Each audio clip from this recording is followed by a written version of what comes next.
Hello বন্ধুরা, তোমরা দেখতেই পাচ্ছো আমি অফিসিয়াল ওয়েবসাইটে চলে এসেছি। এখানে দেখো লেখা আছে wbresult.nic.in। এই ওয়েবসাইটে চলে আসবে। আসার পর তোমরা এরকম একটা ইন্টারফেস শো করবে।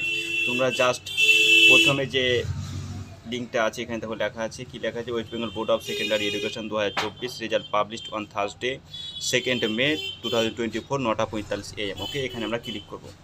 ক্লিক করা মাত্রই সর্বপ্রথম আমাদেরকে এখানে চাইছে, দেখো এখানে লেখা আছে তোমার রোল নম্বর বসাতে হবে, এখানে ডেট অফ বার্থ, আর এখানে যে ক্যাপচাটা আছে সেটা কিন্তু এখানে গিয়ে বসাতে হবে। ওকে, আমি সমস্ত তো দেখো আমি ওদের কথা মতো যেমনভাবে দেওয়া আছে আমি রেজাল্টটা দেখার জন্য আমি দেখো রোল নাম্বারটা যেভাবে আমি লিখেছি ঠিক এইভাবে লিখবে, ডেট অফ বার্থটা ঠিক এইভাবে যেমনভাবে লেখা আছে দেখো, এবং যে ক্যাপচাটা এখানে রয়েছে সেটা কিন্তু এখানে পুট করে দিয়ে, পুট করে দেওয়ার পর এখানে যে সাবমিট বাটন রয়েছে সাবমিট বাটনে তোমাদের ক্লিক করতে হবে।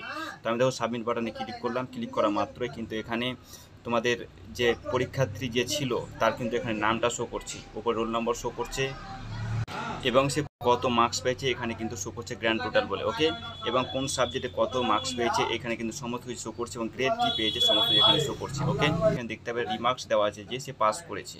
ওকে বন্ধুরা, এইভাবে তোমরা তোমাদের মার্কসটা দেখে নাও, এবং এবং আমি তোমাদের সুবিধার্থে এই ওয়েবসাইটের লিঙ্ক আমি ডিসক্রিপশন বক্সে দিয়ে দিচ্ছি। তোমরা সেখানে ক্লিক করে খুব সহজেই তোমরা তোমাদের রেজাল্টটা দেখে নিতে পারবে। ধন্যবাদ।